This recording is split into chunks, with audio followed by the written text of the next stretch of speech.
Hello friends, स्वागत है आप सबका आपके अपने यूट्यूब चैनल स्मार्ट स्टडी 2.0 में। आज की इस वीडियो में मैं आपको हिंदी टैग वर्ड बताऊंगी।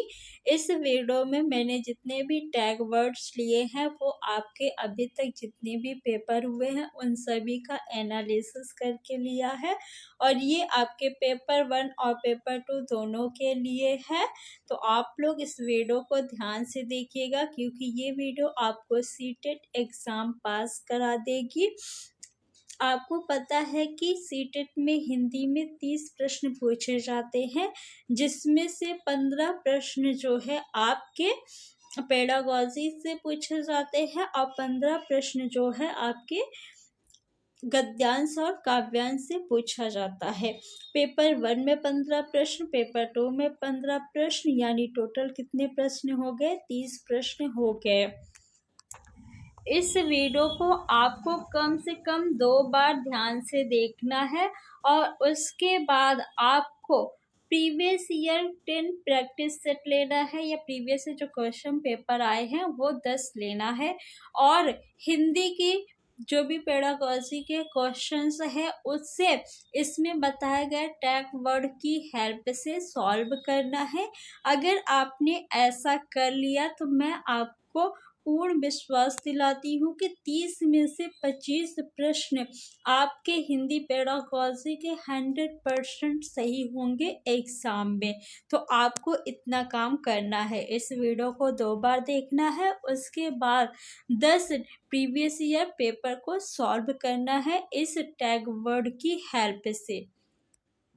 अगर आप इस वीडियो को देखने के बाद प्रीवियस ईयर पेपर सॉल्व नहीं करेंगे तो ये वीडियो आपको उतनी हेल्प नहीं करेगी।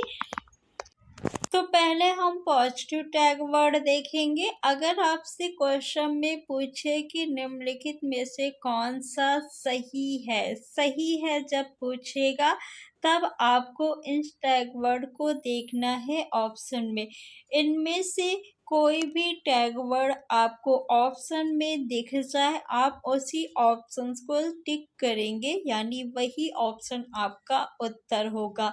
जैसे भाषा प्रयोग के अवसर, ये आपको जिस भी ऑप्शन में दिख जाए उस ऑप्शंस को क्या करना है, आपको टिक कर देना है, यही आपका उत्तर होगा। बच्चे को प्राथमिक स्तर पर शिक्षा किस भाषा में देनी चाहिए? तो बच्चे की मातृभाषा में या फिर बच्चे के स्थानीय क्षेत्र की भाषा में देनी चाहिए। पढ़ने का मतलब होता है कि उसके अर्थ को समझकर पढ़ना। अगर आप सिर्फ किसी चीज़ को पढ़ रहे हैं, उसके अर्थ को नहीं समझ रहे हैं, आपको उसका अर्थ नहीं समझ में आ रहा है, तो इसका ये मतलब है कि आपको पढ़ना नहीं आता। पढ़ना तभी कहलाएगा जब आप उसके अर्थ को भी समझ सकें। भाषा अर्जन जो है वो सहज होता है, स्वाभाविक होता है और विद्यालय पूर्व की जो भाषा है वही आपकी भाषा अर्जन कहलाती है। यानी बच्चा जो है विद्यालय आने से पहले जो भाषा ज्ञान उसके पास होता है वो भाषा अर्जन के माध्यम से होता है। एक होता है आपका भाषा अधिगम, अधिगम मीन्स होता है सीखना। भाषा अधिगम जो है ये प्रयासपूर्ण होता है, यानी भाषा अधिगम के लिए बच्चों को प्रयास करना पड़ता है, मेहनत करना पड़ता है और ये भाषा जो है बच्चे विद्यालय जाने के बाद सीखते हैं। आकलन आपको पोर्टफोलियो का करना। पोर्टफोलियो में देखिए बच्चे के समग्र विकास के बारे में लिखा रहता है, यानी बच्चे के चहुमुखी विकास का रिकॉर्ड होता है पोर्टफोलियो में और उसके बारे में जितनी भी चीज़ें होती हैं सभी पोर्टफोलियो में रहता है। भाषा विविधता ये पॉजिटिव टैग वर्ड है। भाषा विविधता को आपको संसाधन के रूप में लेना है, ना कि समस्या के रूप में। जहाँ भी भाषा विविधता को समस्या के रूप में दिखाया जाए वो ऑप्शन आपका गलत रहेगा। भाषा विविधता संसाधन है। विचारों की अभिव्यक्ति की स्वतंत्रता आपको बच्चों को देना है। बच्चे को ज़्यादा से ज़्यादा भाषा प्रयोग का अवसर आपको देना है, उन्हें अपनी बात कहने का अवसर देना है आपको। भाषा सीखने की क्षमता बच्चों में जन्मजात होती है, ऐसा किसने कहा? तो नोम चोम्स्की जी ने कहा है कि बच्चों में जो है भाषा सीखने की क्षमता जन्मजात होती है। लेखन जो है वो कैसा होना चाहिए? मौलिक होना चाहिए। ये सभी भी आपके पॉजिटिव टैग वर्ड है। ये वर्ड भी जिस ऑप्शन में आपको दिख जाए उस ऑप्शन को आप लोग टिक कर दीजिएगा। बाल साहित्य का प्रयोग करना चाहिए। बाल साहित्य के प्रयोग से बच्चे जो है उत्साही पाठक बनते हैं। प्रिंट समृद्ध माहौल होना चाहिए, यानी कक्षा में जो है टीएलएम का जो प्रयोग किया जाता है उसी को हम लोग कहते हैं प्रिंट समृद्ध माहौल। तो कैसा माहौल होना चाहिए? प्रिंट समृद्ध माहौल होना चाहिए। ये बच्चे के भाषा विकास में मदद करते हैं। विविधता और विभिन्नता का सम्मान आपको करना है। भाषा अधिगम प्रयासपूर्ण होता है और बच्चे विद्यालय जाने के बाद जो भाषा सीखते हैं वो भाषा अधिगम के माध्यम से सीखते हैं। रचनात्मक आकलन जो है ये आपका पॉजिटिव है। इसके बाद आपका एक और है आकलन जो पॉजिटिव होता है, वो है आपका सतत और व्यापक मूल्यांकन या आकलन। कैसा? सतत और व्यापक, सतत एवं व्यापक। ये आकलन अगर दिए हैं तो आपको पॉजिटिव लगाना है। इसके सिवा अगर आपको सत्र आकलन दिया हो या वार्षिक आकलन दिया हो तो वो आपका निगेटिव होगा। पॉजिटिव में आपको दो याद रखना है, रचनात्मक आकलन और सतत एवं व्यापक आकलन या परीक्षण। भाषा को समुन्नत करना, ये भी आपका पॉजिटिव टैग वर्ड है। पठन सामग्री जो है वो बच्चों की पहुंच में होनी चाहिए। ऐसा नहीं है कि आप जो टीएलएम का उपयोग कर रहे हो वो बहुत ज़्यादा ऊपर हो, बच्चे वहां तक पहुंच ही ना सके। बच्चे के पहुंच में होना चाहिए जितने भी पठन सामग्री हो। अब हम निगेटिव टैग वर्ड देखेंगे।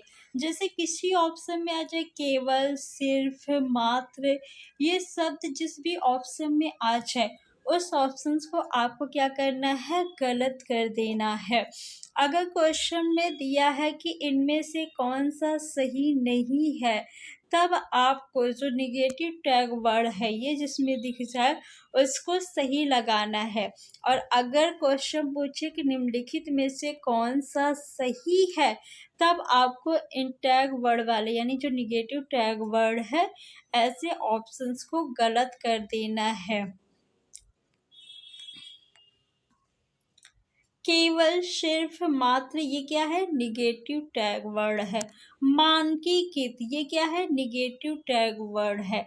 ये शब्द जो है किसी भी ऑप्शन में या किसी भी लैंग्वेज के पेपर में आपको दिख जाए या फिर कोई और सब्जेक्ट जैसे सीडीपी है, मैथ है, पर्यावरण है, उनके पेडागॉजी के क्वेश्चन में भी अगर ये शब्द दिखे तो आपको उस ऑप्शंस को भी गलत कर देना है। मानक भाषा पे बल देना, ये भी क्या है? निगेटिव टैग वर्ड है। वैज्ञानिक शब्दावली, ये भी निगेटिव टैग वर्ड है। ऑप्शन हमेशा गलत होंगे। व्याकरण, ये भी क्या है? निगेटिव टैग वर्ड है। स्मरण, याद कराना, रटाना, कंठस्थ कराना या बार बार कोई क्रिया दोहराना, ये क्या है? निगेटिव टैग वर्ड है। सुंदर लेखन या लिखावट पे बल देना, ये भी निगेटिव टैग वर्ड है। बच्चे की लेखन जो है वो सुंदर हो, अच्छी बात है, लेकिन अगर मान लीजिए कोई बच्चा है जिसकी राइटिंग सुंदर नहीं है तो आप उस पर ज़्यादा फोर्स नहीं देंगे कि नहीं तुमको सुंदर ही करना है, बहुत ज़्यादा बल उस पर नहीं देना है।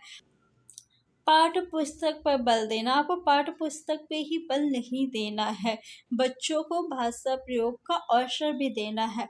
मातृभाषा को अनदेखा बिल्कुल नहीं करना है, ये भी क्या है? निगेटिव टैग वर्ड है। तो फ्रेंड्स, मैंने आपको इस वीडियो में पॉजिटिव और निगेटिव टैग वर्ड बता दिया है। आई होप कि आपको ये वीडियो अच्छा लगा होगा। ऐसी ही और वीडियो देखने के लिए आप लोग चैनल को सब्सक्राइब कर लीजिए और वीडियो को आप लोग जितना ज़्यादा से ज़्यादा हो सके अपने फ्रेंड्स में शेयर कर दीजिए। Thanks for watching.